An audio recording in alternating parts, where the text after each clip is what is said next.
여행을 갈 때에 가이드, 인도자가 있으면 굉장히 편합니다. 처음 가는 곳일수록 또 말이 잘 통하지 않는 외국일수록 가이드의 존재가 중요합니다. 마찬가지로 인도자 도우미가 있으면 인생이 훨씬 풍요로워질 뿐 아니라 시행착오를 줄일 수 있게 됩니다. 우리 말 단어로 길을 인도해 주는 사람을 길잡이 또는 길라잡이라는 용어를 사용합니다. 조선시대에 왕이나 관리들이 행차할 때에는 앞서가는 군졸이나 하인들이 길 앞에 인도하며 길에 걸리는 것들을 치우고 사람들이 방해가 되지 않게 하였습니다. 이것을 백제 또는 소제라 하는데, 백제할 때에 에라 거에 들을 섞거라, 물러거라 따위로 소리를 쳤습니다. 그게 백제 소리입니다. 지금도 국빈이 오면 공항에서 영접을 하고는 경찰차가 앞뒤로 호위를 합니다. 그러면서 앞에 차들이 걸리지 않게 길을 열며 갑니다. 신호등을 조정해서 그냥 통과할 수 있게 그렇게 만듭니다. 한 10년 정도 전에 인도에 단체로 연구원들이 교수들하고 같이 갔었는데, 귀한 손님이라고 저희 일행이 탄 버스를 경찰차가 앞뒤로 호위하면서, 그 사람들은 큰 총을, 그러니까 긴 총을, 소총을 들고 다니고 그렇게 있었는데요. 아무튼 길을 열어주었습니다. 그래서 대접받는다는 그런 생각이 들었습니다. 귀한 사람이 오면 환영 준비를 해서 영접하고 길을 미리 열어놓는 것이 당연합니다. 하물며 하나님의 아들이 오시는데 그냥 오시지는 않으셨습니다. 예수님의 오심을 준비하는 대림절입니다. 오직 예수만 드러내고 사라진 인물에 대해서 오늘 함께 나눕니다. 오늘의 주인공은 침례자 요한입니다. 침례 요한은 예수의 친척인데 예수님보다 6개월 임신을 먼저 했으니까 6개월 정도 먼저 태어났을 것입니다. 예수님이 오실 길을 준비한 길라잡이입니다. 침례 요한이 활동한 시기를 1절에서 로마의 두 번째 황제였던 디베료, 가이사 디베료가 통치한 지 15년째라고 명시합니다. AD 14년에 디베료가 티베리우스 황제가 통치를 시작하였으니까 15년이면 28, 9년 이 정도일 거라고 추정을 합니다. 그때 유대 땅의 통치자였던 분봉 왕들과 제사장의 이름을, 또 총독 이름을 1, 2절에 제시합니다.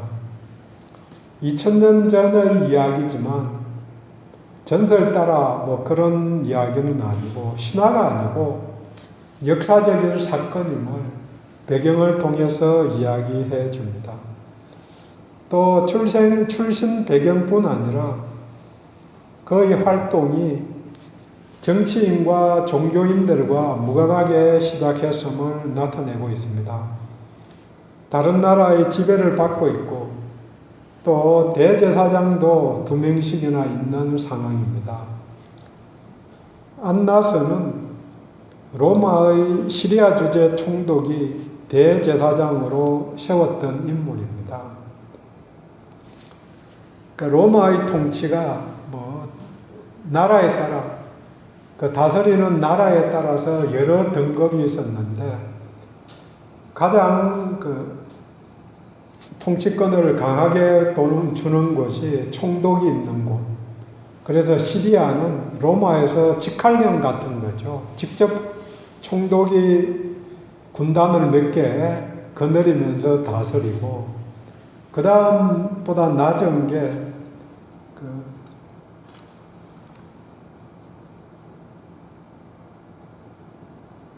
본디오 빌라도가 유대의 총독으로 되어 있는데, 이 총독은 행정장관 정도, 그러니까 완전한 시리아 총독 같은 총독은 아니고 그 밑에, 영어로는 구분이 되는데 우리말로는 그냥 총독으로 써놓은 건데요. 그러니까 지방 행정장관 되는. 그래서 본디오 빌라도 밑에도 군단이 하나 있었지만 그러니까 자치적인 몇 가지를 제외하고는 전부 다 시리아 총독의 그 지휘를 받았고, 시리아 총독은 로마 황제의 지휘를 받는.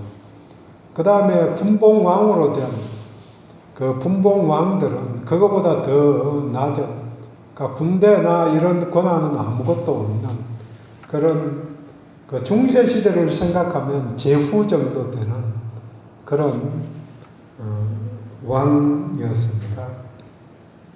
근데 어쨌든 안나스는 로마의 시리아 주재 총독이 대제사장으로 세웠다는 거죠. 그리고 가야바는 안나스의 사위였는데, 안나스의 아들들도 다 대제사장이 되고 그렇게 대물림을 합니다. 종교 지도자를 총독이 세웠다는 사실이 중요합니다. 정치와 종교가 그렇게 되니까 야합을 할 수밖에 없었고, 백성들은 암울한 시대를 살 수밖에 없었습니다. 정치와 경제적으로 어려울수록 종교가 빛을 비추어 주어야 하는데, 소망을 주어야 하는데, 한 통속이니까 백성들을 착취의 수단으로 사용한 것입니다. 이런 어두운 시대에 요한이 사역을 시작했습니다.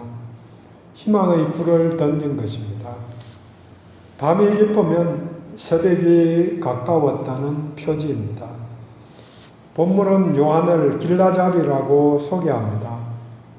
4절 이하의 말씀은 이사야서 40장 말씀을 인용한 것이지만, 이사야보다 300년 뒤 구약 성경의 마지막 선지자인 말라기도 내가 내 사자를 보내리니 그가 내 앞에서 길을 준비할 것이라고 예언했습니다. 예수님은 침례 요한을 선지자보다 큰 자, 여자가 낳은 자 중에 큰 자라고 마태복음 11장 11절에서 소개했습니다. 이 침례 요한이 활동한 장소가 빈들입니다. 광야 2절에서 빈들이라고 말합니다. 하나님의 말씀이 빈들에서 요한에게 임하니라. 하나님의 음성을 들으려는 사람들은 요한이 있는 광야로 나가야 했습니다. 정치적인 통치자가 있는, 왕궁이 있는 예루살렘이나 군사적인 총독이 있는 가이사랴도 아니고 종교적인 대제사장이 있는 성전이 아니라 빈들 광야입니다. 새로운 질서는 새로운 장소에서 시작을 합니다. 광야는 사방이 다 열려진 곳, 막힌 곳이 없는 곳입니다. 중요한 것은 의지할 사람이 전혀 없는 장소입니다. 그리고 사람들에게는 필요한 것은 없고 필요 없는 것들만 가득한 곳입니다. 그러니까 오로지 바라볼 대상, 공급을 해줄 대상은 하늘밖에 없습니다. 일상이, 광야에서 살아가는 일상은 분주하지 않고 단순합니다. 광야는 하나님의 말씀이 있는 곳입니다. 하나님의 임재 장소입니다. 그 시대의 사람들은 광야에서 말씀을 증거하는 사람이 참된 선지자라고 믿었습니다. 광야에서 말씀이 임하였습니다. 인위적인 것이 아무것도 없는 곳에서 그런 시간에 주님을 만날 수 있었습니다. 모세가 하나님을 만난 장소도 광야이고 출애굽한 이스라엘 백성들이 하나님을 만난 장소도 시내 광야입니다. 하나님을 만나는 장소가 필요합니다. 물론 어디서나 어느 장소나 계시기 때문에 우리가 하나님의 이름을 부르면 듣고 응답해 주십니다. 하지만 하나님께만 집중하려면 그러한 환경, 광야가 필요합니다. 말씀에만 집중할 여건이 필요합니다. 그래서 어떤 분들은 집에 다락방을 만들어서 다락방에서 골방에서 기도하기도 하고 또 어떤 분들은 예배당에 나와서 기도하기도 합니다. 아무튼 일상에서 해야 할 일들이 많은 장소에서 깊이 묵상하고 깊이 들어가기는 그렇게 쉽지 않은 거죠. 일상에서 짧고 짤막짤막한 기도는 지속적으로 필요합니다. 차를 탈 때에도 하나님 선하게 인도하여 주시옵소서. 또 밥을 먹을 때에도 기도하죠. 그렇게 시시때때로 사람 만날 때에도 어떤 좋은 말을 전해줄까? 또 내가 듣기 싫어하는 말들을 그 사람이 안 하기를 원하고 그런 마음으로 짧게 기도를 합니다. 하지만 그 모든 것들은 내 필요에 의해서 그냥 내 요청을 하나님께 아뢰는 거지만 하나님의 마음을 나를 향한 하나님의 뜻을 들으려면 깊은 기도가 필요합니다. 요즘은 기도원에 가는 분들이 별로 없습니다. 기도원들이 많이 문을 닫는다고 이야기를 합니다. 이전에는 기도원에 들어가서 기도를 많이 하였습니다. 일상에서 떠날 때에 하나님께 집중할 수 있기 때문입니다. 저희 교회를 처음 온 사람들은 다 기도원 같다고 이야기들을 하였습니다. 특히 처음에는 밑에서는 전혀 예배당이 보이지도 않고 이 옆에 있던 언덕이 둘러쳐 있어 가지고 아무것도 보이지 않을 때, 근데 지금은 저 밑에서 보이는 장소도 있고 또 보이라고 십자가 탑도 높이 세우기는 했습니다. 어쨌든 그런데 정작 기도처로 활용되지 못하는 것이 안타까움이 있습니다. 요한이 말씀을 증거하자 사람들이 모두 광야로 몰려갔습니다. 그때 요한에게 주어진 사명이 주의 길을 예비하는 것, 준비하는 것입니다. 메시아의 오심에 맞게 사람들의 마음을 준비시켜 주고 또 알려주는 일이었습니다. 예수님을 바로 알게 소개해 주는 것이 침례 요한의 사명이었습니다. 하지만 지금은 누구에게나 예수를 믿는 모두에게 주어진 사명입니다. 첫 번째 예수님이 오실 때에는 또 오셔서 사역을 할 때에는 침례 요한이 알고 물론 가까운 가족들은 천사가 나와서 이야기해주고 이런저런 상황이 있기는 하지만 침례 요한이 길을 열어주니까 거기에 맞춰서 예수님이 활동을 하셨지만 지금은 모두가 예수님 오심을 기대하고 기다리고 있는 이 시점에 우리들에게도 같은 사명이 주어진 것입니다. 땅끝까지 내 증인이 되라는 요청은 예수를 전하라, 예수를 알게 하라는 명령입니다. 저를 향한 길, 하나님의 나라를 향해서 가는 길을 여는 출발점이 빈들 광야입니다.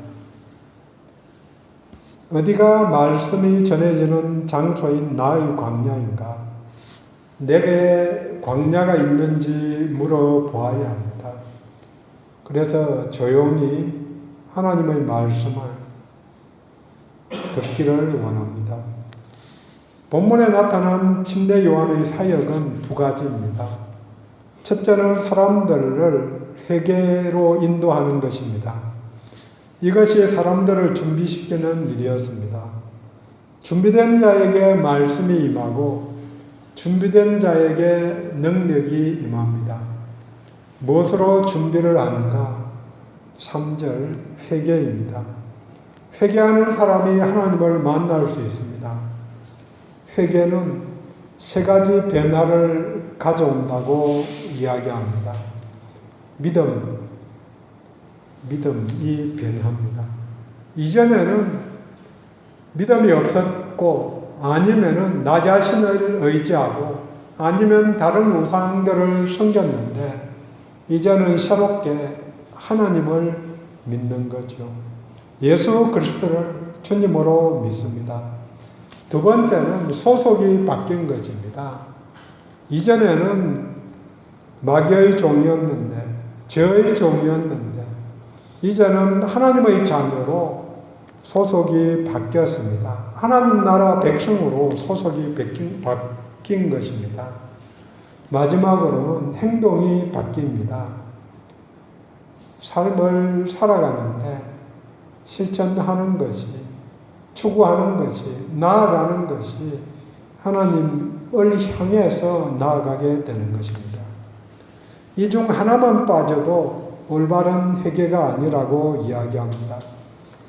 요즘 기독교인들이 무늬만 기독교인들이 많아서 문제라고 이야기들을 합니다. 일제강점기에는 기독교인이라면 뭔가 더 나은 윤리를 가진 사람, 나은 게 있는 사람, 이런 평가가 있었는데 해방 이후에는 비슷하다, 별로 차이가 없다. 그런데 지금은 더 나쁜 사람, 이렇게 생각되는 그런 부분들도 있는 거죠. 국회의원들이나 또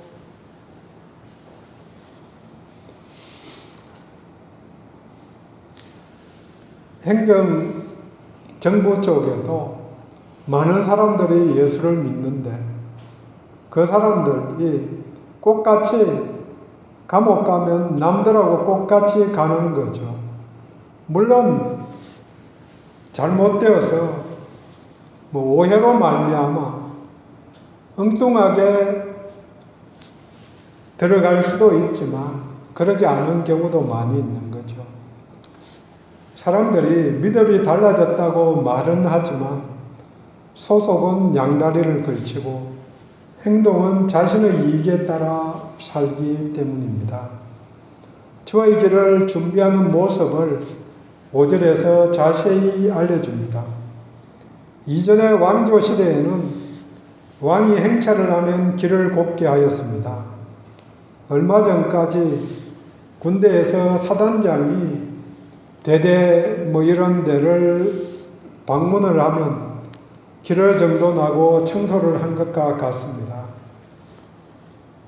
집에서도 손님이 오면 청소를 하고 짐들을 정리하는 것이 당연하듯 왕 대신 하나님을 맞이하는 준비가 필요합니다. 근데 5절에 골짜기가 메워지고 산이 낮아지고 굽은 것이 곧아지고 험한 길이 평탄해질 것이다. 넓고 평탄한 길을 만들어서 마음껏 다닐 수 있게 만드는 것입니다. 도로는 연결 통로입니다. 하나님과 만나는 연결 통로를 잘 닦아 두어야 합니다. 시편 84편 5절에 주께 힘을 얻고 그 마음에 시온의 대로가 있는 자는 복이 있나니 그 마음의 시온의 대로, 마음의 시온의 대로를 만들라는 요청입니다. 그래서 5절 말씀이 마음속에서 일어나는 게 회개입니다. 그냥 눈에 보이는 대로 길을 넓히고 바로 닦고 그런 의미가 아니고 마음속에, 각자의 마음속에 하나님의 만나는 시온의 대로를 만들라는 것입니다. 회개는 마음속에서 일어나는 변화인데 본문에서는 길로 여러 가지 길을 비유해서 설명합니다.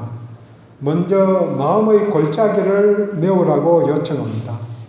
마음의 골짜기는 상처 입은 마음입니다. 대부분이 마음속에 상처를 갖고 있습니다. 그 상처들을 예수님께, 예수 앞에, 하나님 앞에 내어놓을 때에 하나님께서 그 상처를 어루만져 주시고 회복할 수 있게 도와주십니다. 그리스도의 십자가 사랑으로 그 상처들을 메울 수 있습니다. 두 번째 산은 높아진 마음입니다. 교만한 마음을 낮추라고 성경은 끊임없이 요청합니다.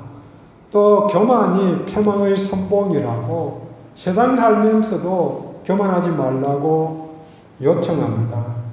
교만하지 않아야 겸손한 자에게 하나님이 역사하실 수 있습니다. 특별히 산에 대해서, 교만에 대해서는 모든 산 이렇게 하면 다 포함되는데 작은 산까지 뒤에 한 번 더 강조를 합니다.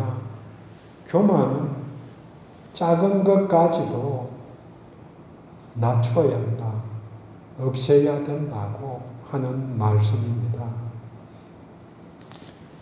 겸손한 자에게 하나님이 함께 하십니다.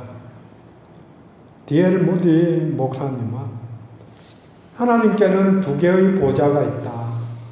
하나는 가장 높은 하늘에, 다른 하나는 가장 낮은 마음에 계신다고 표현합니다. 겸손하고 낮은 마음에 하나님의 은혜가 임합니다. 세 번째로 9번 길은 죄악의 길, 비진리의 마음을 말합니다. 똑바로 가야 합니다. 9번 길이 우리를 돌아가게 만들듯이 진리가 아닌 대로 가면 재산도 건강도 시간도 허비하게 됩니다. 피지 가서 다 잃고 못 빠져나와서 맞아가며 사는 사람들 있다는 이야기를 듣습니다. 제가 본 것은 아니니까 좀 그러기는 하지만 그렇게 이야기들을 여러 명이 하니까 맞을 걸로 생각을 합니다. 진리가 아니면 9번 길로 가지 않아야 합니다. 또 9번 길은 조금만 더 벗어나도 길 밖으로 나가게 됩니다. 차가 뒤집어지는 거죠. 말씀 안에서 살아가야 합니다. 마지막으로 험한 길은 거친 마음, 부정적인 마음을 이야기합니다. 부정적인 사람에게는 하나님의 말씀이 성장할 수가 없습니다. 훈련되지 않는 마음도 마찬가지입니다. 길이 험하면 차가 계속해서 흔들리게 됩니다. 불평 한번 할 때마다 덜컹, 미움이 생길 때마다 덜컹덜컹 하면서 지나가는 것입니다. 그리스도 예수의 마음을 품음으로 사실 회개로 들어가는 길이 예수의 마음이지만 성장하는 길도 예수의 마음으로 사는 것입니다. 이렇게 알려주는 것은 준비하게 만들기 위해서입니다. 이제는 다시 오실 예수를 기다리며 나도 준비하고 다른 사람들도 준비하게 도와주어야 합니다. 우리들을 정결하게 만들어 가는 것입니다. 침례 요한의 두 번째 사역은 구원함을 보리라, 보게 하는 것입니다. 6절, 모든 육체가 하나님의 구원을 보리라. 회개한 자는 하나님의 구원을 볼 수 있습니다. 3절에서는 회개가 죄사함을 받게 한다고 말해줍니다. 참된 회개는 죄사함으로 인도하고 또 죄사함이 구원으로 인도해 줍니다. 회개는 내가 하는 거죠. 물론 회개조차도 하나님의 은혜 주셔야 회개를 할 수 있는 거죠. 아무나 우리들은 의지적으로 다 믿기를 원하지만 그 간단한 걸 결단하지 못하는 사람 수없이 봅니다. 왜 그런가? 하나님의 은혜가 주어지지 않았기 때문에. 하지만 회개는 내가 결단하고 해야 되는 거죠. 죄사함과 구원은 우리 하나님이 해주시는 거죠. 하지만 그게 회개와 죄사함 구원이 바로 연결이 됩니다. 베드로가 사도행전 2장 38절에서 말합니다. 너희가 회개하여 각각 예수 그리스도 이름으로 침례를 받고 죄사함을 받으라. 그리하면 성령을 선물로 받으리니. 회개하면 죄사함을 얻게 되고 성령을 선물로 받게 됩니다. 성령 받음이 구원의 증거입니다. 요한이 예수님을 정확하게 알려주어서 예수로 말미암은 구원을 보게 하였습니다. 죄사함을 받으라는 말과 구원을 얻으라는 말은 연결된 동의어입니다. 죄사함을 얻으려면, 구원을 보려면 회개해야 합니다. 요한의 복음과 예수의 복음이 똑같이 회개하라 천국이 가까이 왔다 하는 같은 선포입니다. 물론 차이점은 있습니다.